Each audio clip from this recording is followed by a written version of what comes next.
ప్రభువు ఘనమైన నామమునకు మహిమ కలుగును గాక.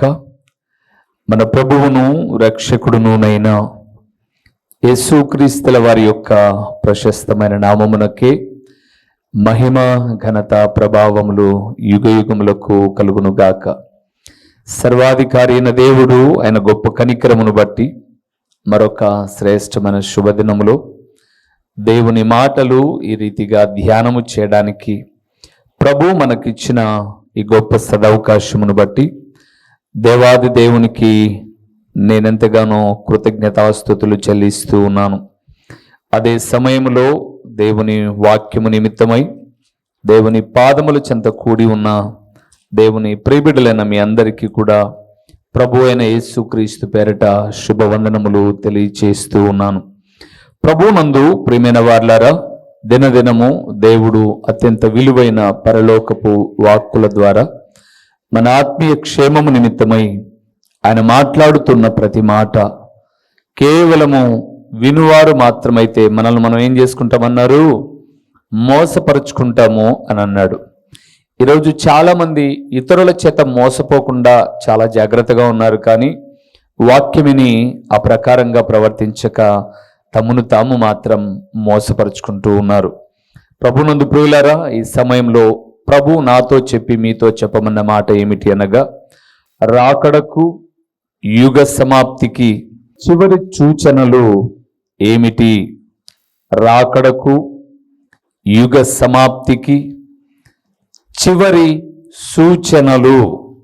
సూచనలు అంటే గురుతులు, ఏవైనా పర్లేదు. ఏమిటి?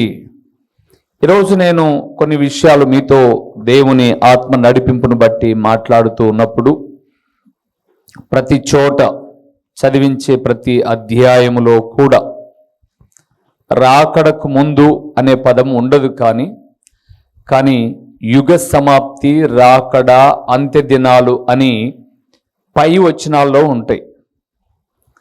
నేను అంతటిని చదివిస్తే ఒక అధ్యాయమే చెప్పడానికి సమయం సరిపోదు, కాబట్టి నాకు అవసరమైన ఒక సబ్జెక్టును జనరల్ టాపిక్గా నేను ఎంచుకొని మీరు తర్వాత నేను చెప్పినటువంటి వచనాల్లో ఉన్న అధ్యాయాలను పూర్తిగా చదవగలిగితే అక్కడంతా కూడా చివరి దినాల్లో లేదా రాకడకు ముందుగా యుగ సమాప్తిలో అంత్య దినాలలో జరిగే సంగతులు అని మాత్రమే ఉంటాయి.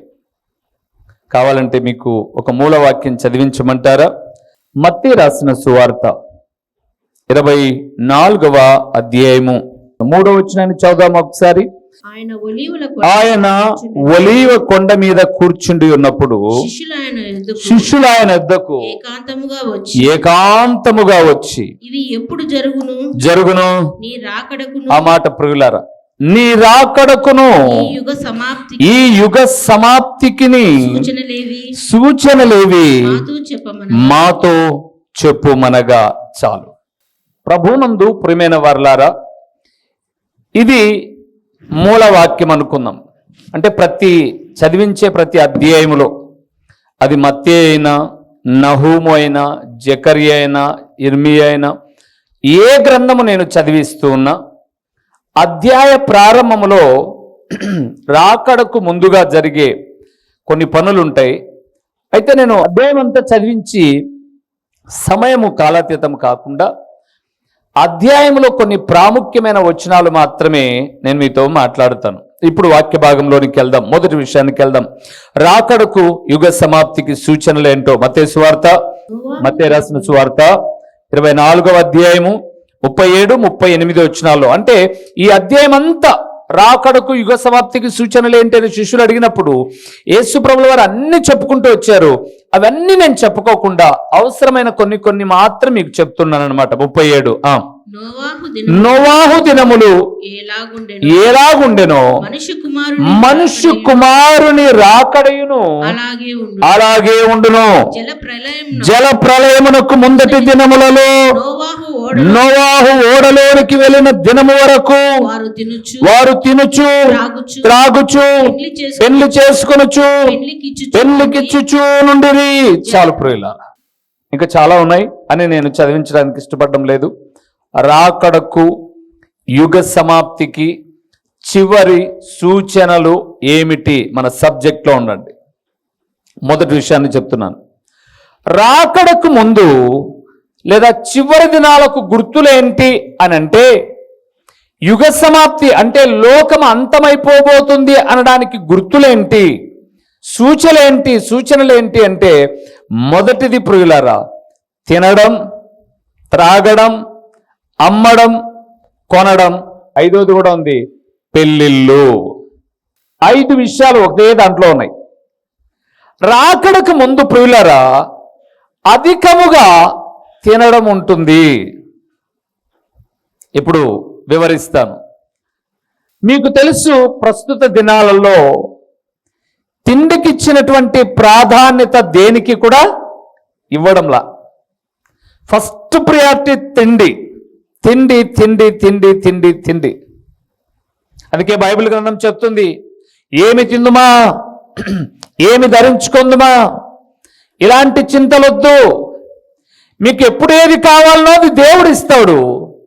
తిండి గురించి ఆలోచన ప్రక్కన పెట్టి బ్రతుకును గురించి ఆలోచించండి.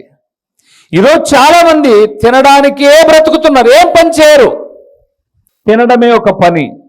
మనం చూస్తే ప్రభునందు ప్రియులారా, పూర్వపు దినాలలో ఇంత తిండికి ప్రాధాన్యత ఇచ్చినటువంటి రోజులు లేవు. ఇప్పుడు చూడండి, లేస్తానే బెడ్ కాఫీ అంటాం. ఒకవేళ బెడ్ కాఫీ కాకపోయినా కనీసం బ్రష్ చేసిన తర్వాత కాఫీనో టీనో అంటారు. తర్వాత ఎప్పుడో తింటారు. మళ్ళీ 11 గంటలకు స్నాక్ అనే వాళ్ళు ఉన్నారు. మధ్యాహ్నం తింటారు, 4 టీయో కాఫీయో అంటారు. ఇక టౌన్లలో ఉన్న, సిటీలలో ఉన్న వాళ్ళైతే ఎప్పుడు ఎవరు ఫ్రెండ్స్ కనపడితే అప్పుడు వెళ్ళేసి ఏదో ఒకటి తినేస్తూ ఉంటారు. తినడము ఎక్కువైపోయింది. రెండవది ఆయన చెప్పాడు, రాకడకు ముందు తినుట, రెండవది త్రాగుట. మీకు తెలుసా ప్రియులారా, మన పులివెందుల పట్టణంలోనే, నేను బయట ప్రదేశాల గురించి చెప్పట్లా, మన పులివెందుల పట్టణంలోనే 7వ తరగతి పిల్లలు, 10th క్లాస్ పిల్లలు కాదు, ఇంటర్మీడియట్ బిడ్డలు కూడా కాదు, 7వ తరగతి పిల్లలు పాఠశాలలోనికి బీర్లు తీసుకొని పోయారు. ఎట్లొచ్చిందండి వాళ్ళకంత ధైర్యం?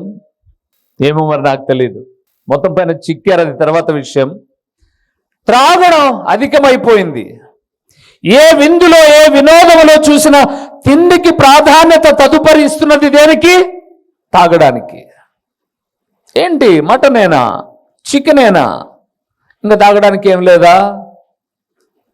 కనీసం నువ్వు తాగుడుపోతు కాకపోతే నిన్ను ప్రక్కలో కూర్చోబెట్టుకొని థమ్సప్ అన్న ఇచ్చి నీకు తాపి కూర్చోబెట్టుకుంటారు పక్కన. ఇవన్నీ నోవాహు జలప్రలయం ముందు జరిగాయి. జలప్రలయం వచ్చి భూమి మీద ఉన్న సర్వమానవాలు ఏమైపోయింది? ఊడ్చుకొని పోయింది. ఇప్పుడు మళ్ళా అవే జరుగుతున్నాయి. రాబోతున్నటువంటి అగ్ని ప్రళయములో ప్రభు కొరకు నిలబడిన వారు తప్ప మిగతా వాళ్ళంతా ఇప్పుడు కూడా ఏమవుతారు? అంతే. రెండవది తినడం, మొదటిది తినడం, రెండవది తాగడం, మూడవది అమ్మడం.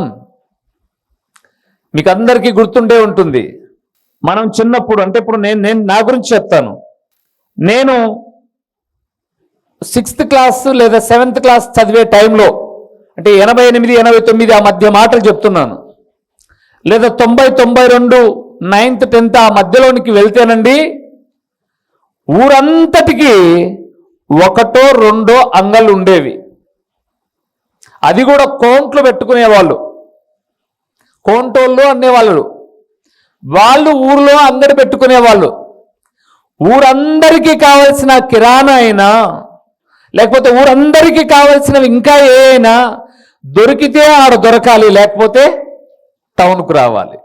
తర్వాత కాలక్రమేణా ఏమైపోయిందంటే, ఎవరైతే ఏముంది అని ఆలోచన చేస్తున్నప్పుడు హ్యాండిక్యాప్స్ నెక్స్ట్ వ్యాపారాలకు వచ్చారు.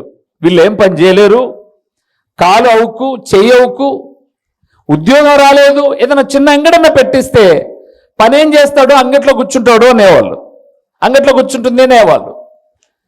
అది నేను చెప్పేది 1995 మాటలు. కానీ ప్రస్తుతం ఇప్పుడు వస్తే ప్రతి 4 ఇండ్లకు 10 ఇండ్లకు ఒక అంగడి వండిపోయింది. అంటే అమ్మడం ఎక్కువైపోయింది, చాలా ఎక్కువైపోయింది. పూర్వపు దినాల్లో ఏ పనైనా, ఏదైనా సరే అమ్మడము అనేది ఎక్కడో ఒక చోట, ఒక ప్రాంతానికి పరిమితమై ఉండేది. ఈరోజు అన్ని చోట్ల ప్రతి చోట ఇప్పుడు కౌంట్లు లేదు, హౌటిలీ లేదు, ఇది లేదు, ఏమీ లేదు. అమ్మడం కేవలం నేను చెప్పే కిరాణా ఒకటి కాదు, ప్రతి వ్యాపారం అన్ని చోట్లకు వచ్చేసింది. అమ్ముట. ఇక నాలుగవది కొనుట. కొనుక్కోవడం చూడండి. ఎవరి దగ్గర డబ్బులు లేవు ఇప్పుడు, ఎవరి దగ్గర డబ్బులు లేవు. మొన్న శిల్పారామంకు సండే స్కూల్ పిల్లల్ని అందరినీ పిలుచుకుని వెళ్తే ప్రతి ఒక్కడు జేబులో 50 నుంచి 100 రూపాయల డబ్బులు ఉన్నాయి. మేము ఏదో సాయంత్రం పూట స్నాక్ కదా అలాగా గ్రౌండ్లో పిల్లలు ఆడుకున్నప్పుడు కొన్ని లడ్లు కొన్ని బొరుగులు అవి ఇవి ఇద్దామని చెప్పేసి అంటే ఇవి సగం సగం తిని అందరూ పోయి కులిపోయిన సమోసాలు కొంటున్నారు. ఆడ మీకడెక్కడిరా డబ్బులు, ఎందుకైనా వీళ్ళు పెట్టుకో అని చెప్పేసి పంపించారు అమ్మోళ్ళు. ఈరోజు బడికి వెళ్ళాలి అంటే పిల్లోనికి ఏమి ఇవ్వాలి? డబ్బులు ఇవ్వాలి. పాల ప్యాకెట్ తెచ్చిరా అని అంటే లంచం ఏమి ఇవ్వాలి? డబ్బులు ఇవ్వాలి. రెండో విషయం ఏంటంటే డబ్బులు ఇచ్చిన తర్వాత చిల్లరిస్తారా పిల్లలు? ఏమో మీరు చెప్పాలి, ముందుండేవాళ్ళు ఇయరు. ఏమంటే మాకు కొనుక్కోవడానికి కావాలి అంటున్నారు. చివరి దినాల్లో ఎక్కువ ప్రియులారా. ఐదవది పెండిళ్ళు. నిన్న చూసారా? గోరంట్ల, మన ప్రక్కనే ఉన్నటువంటి సత్యసాయి జిల్లా, ఒకప్పుడు అనంతపురం జిల్లా డివైడ్ అయినప్పుడు సత్యసాయి జిల్లా దగ్గర గోరంట్ల అనే ఒక ఊర్లో ఒక అబ్బాయికి 2 అమ్మాయిలు పెళ్లి. అబ్బాయి ఒకటే, అమ్మాయిలు 2. పోనీ వాళ్ళేమన్నా మేజర్లా? కాదు, మైనర్లు. బాహాటంగా పెళ్లి పత్రికలు కొట్టించి అబ్బాయి ఒకడే ఉన్నాడు, అమ్మాయి వధువులు. వాళ్ళెట్లా ఒప్పుకున్నారో వీళ్ళెట్లా చేశారో మొత్తం పైన తెలియదు. కానీ ఐసిడిసి వాళ్ళకి తెలిసింది, ఆ పెళ్లిని రద్దు చేశారు, కౌన్సిలింగ్ ఇచ్చారు. వివాహ వయసు 18 సంవత్సరాలు నిండితే కానీ పెళ్లి చేస్తే అమ్మా నాయన్ను తన్ని లోపలేయాలనే ఒక రూల్ ఉంది. ఎంత వయసు పెళ్లిళ్ళు? మరి అమ్మగారులకు తొందర ఎక్కువైందో నాయనగారులకు తొందర ఎక్కువైందో నాకు తెలియదు. కానీ వయసు పరిమితి చెందక ముందుగానే ఎంత ఉబలాట పడుతున్నారండి అమ్మా నాన్నలు పెళ్లిళ్ళు చేయడానికి. ఎంత ఉబలాట పడుతున్నారు. అధికమైపోయాయి. రాకడ అతి సమీపంగా ఉన్నప్పుడు జరుగుతున్న సంఘటనలు. ఇలాగ జరిగిన సందర్భాలు అక్కడ ఒక వ్యక్తి పేరు చెప్పాడు 37వ వచనంలో. ఆయన పేరు ఎవరు? నోవాహు. నోవాహు కాలంలో ఇలాగ జరుగుటను బట్టి, అధికమైపోవడం బట్టి మానవ జాతి అంతా కూడా ఏమైపోయిందంట? అంతరించిపోయింది. అందులో నీతి కలిగిన నోవాహు ఒక్కడే బ్రతికాడు. ఇంకొక వ్యక్తిని చూపిస్తాను మీకు. లూకా రాసిన సువార్త 17వ అధ్యాయము 28వ వచనాన్ని మనం చూద్దాం. 28వ వచనం చూద్దాం. ఇక్కడ కూడా అదే రాయబడి చూడండి. ఇంకా లోతు దినములలో జరిగినట్లు జరుగును. జనులు తినుచు త్రాగుచు కొనుచు అమ్ముచు నారును నాటుచు ఇల్లు కట్టుచు. ఇక్కడ ఇంకా 2 ఎక్స్ట్రా యాడ్ చేశారు. ఒకటేని చెప్పుకుందాం మనం. కట్టడాలు అధికమైపోతాయి. నిన్నటిదేనా నాకు సర్వే వచ్చింది తెలుసా? తెలంగాణ నుంచి అమరావతి వరకు త్వరలో భూకంపం వచ్చే ప్రమాదం ఉంది. భూకంపం అనేది పైన రాదు, భూమి అడుగు లోపల పొరలు చిట్లి పైన కట్టబడిన ఇళ్ళన్నీ షేక్ అయి వణికి కూలిపోతాయని తెలిసిన, ఇక్కడ ఇల్లు కడితే పడిపోతుంది అని తెలిసిన ఏం చేస్తున్నారు? అమరావతి ఇప్పుడు పెద్ద రియల్ ఎస్టేట్ వ్యాపారం అక్కడ. సరే, నేను రాజకీయాల్లోకి పోదలుచుకోలేదు. కానీ అంటే కూలిపోయినా పర్వాలా, కట్టడాలు అధికమైపోయాయి. దేవుడు మాట్లాడుతున్నాడు. రాకడకు యుగ సమాప్తికి సూచనలేమి ఏమి అని అంటున్నాడు. జనులు తినడానికి, త్రాగడానికి, అమ్మడానికి, కొనడానికి, పెళ్లిళ్లకు, ఇల్లులు కట్టుకోవడానికి వీటికి అధిక ప్రాధాన్యత ఇస్తున్నప్పుడు నా రాకడ అతి సమీపంగా ఉందని చెప్పుకో. అది ప్రభువు చెప్పింది. ప్రభువునందు ప్రియులారా, ఇప్పటికి నేను చెప్పినవన్నీ నాకన్నా మీకు ఇంకా బాగా తెలుసు ఎంత ఎక్కువైపోయాయో. తినడం ఎక్కువైపోయేసరికి హైదరాబాద్, బెంగళూరు లాంటి మహానగరాల్లో 10 రోజులు 15 రోజులు ఫ్రిడ్జ్లలో పెట్టిన మాంసం ఏమైపోతుంది? కుళ్ళిపోయి పురుగులు పడుతూ ఉంటే అట్లే పెట్టుకొని దాని మీద పూత పూసినట్టుగా రకరకాలైనటువంటి మసాలా దినుసులన్నీ వేసి నూనెలో ఏంచి కాంచి కరకరలాడేటట్టుగా ఇస్తుంటే ఇది ఫ్రెషే అని తింటున్నారు. కానీ దానివల్ల ఎన్ని రోగాలు.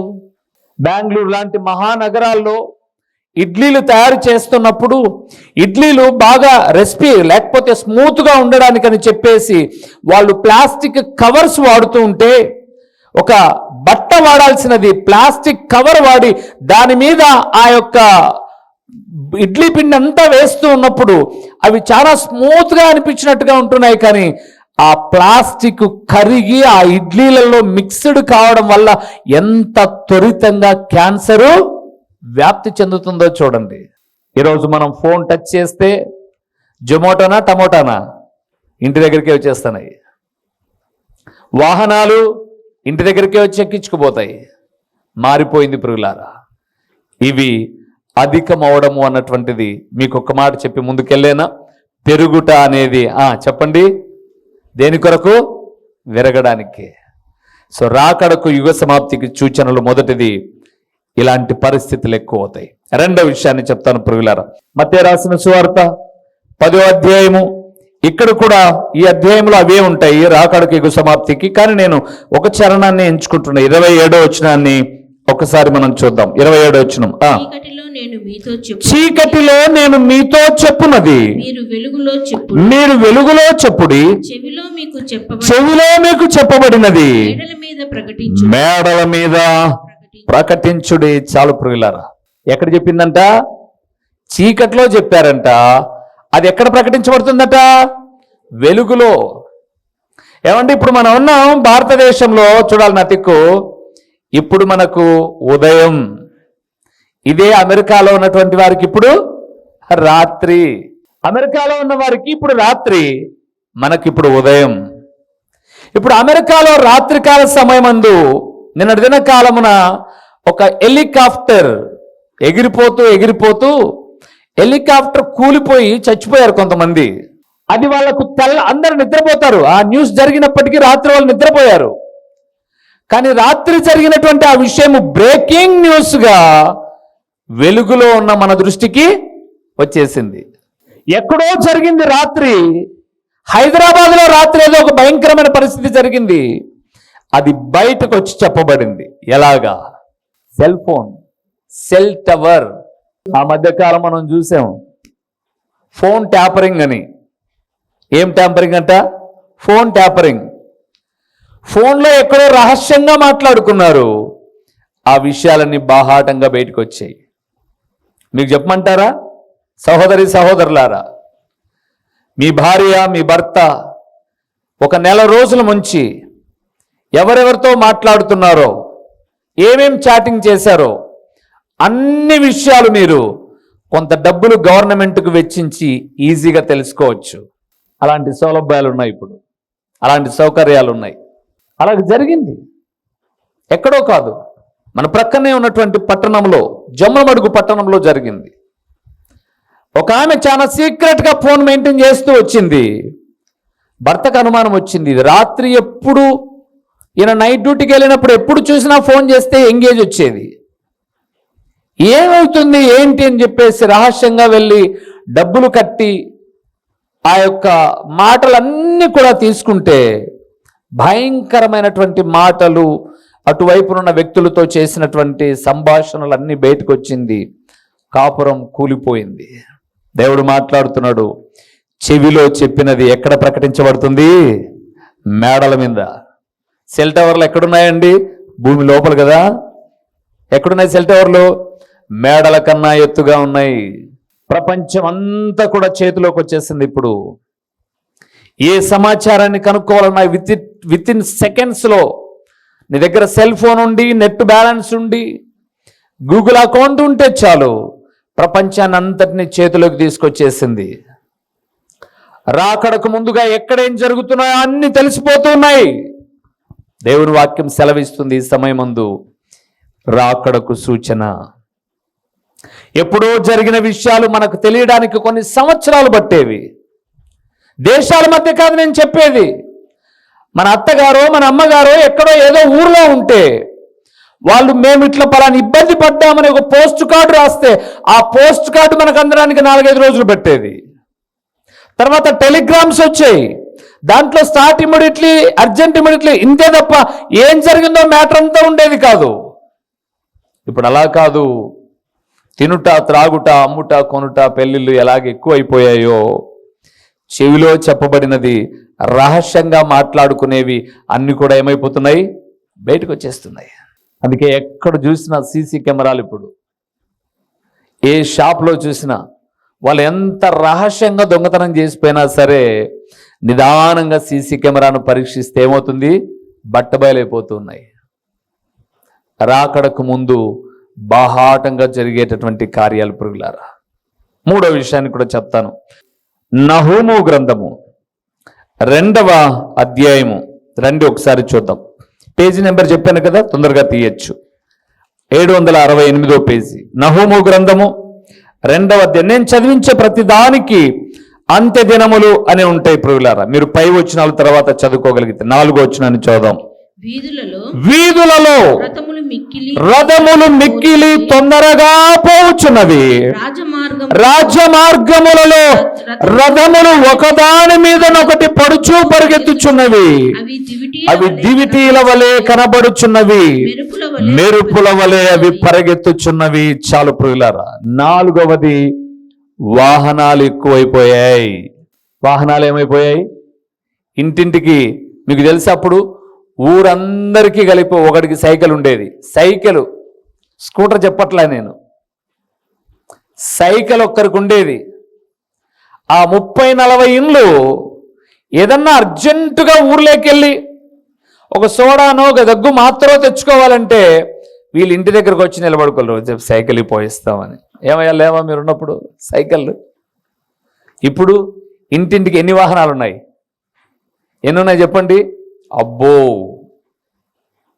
మనకు 2 వీలర్లు అయితే గొప్ప గొప్ప వ్యక్తులకు కార్లు ఎన్ని ఉన్నాయో నేను వివరిస్తాను. చదవండి 4వ వచనం. వీధులలో రథములు మిక్కిలి తొందరగా, వినండి, ఆడోళ్ళు దోలుతున్నారండి స్కూటీలు, స్కేటింగ్లండి. మొన్నటి దినాన్ని మేము ప్రొద్దుటూరుకి వెళ్తున్నాం. ఒక అమ్మాయి మహా అంటే ఒక 16 సంవత్సరాలు ఉంటాయేమో. ఆ అమ్మాయి నోటికి మాస్క్ పెట్టుకుంది, హెల్మెట్ లేదు. నోటికి మాస్క్ ఒకటి పెట్టుకుంది, మూతికి మాస్క్ పెట్టుకుంది.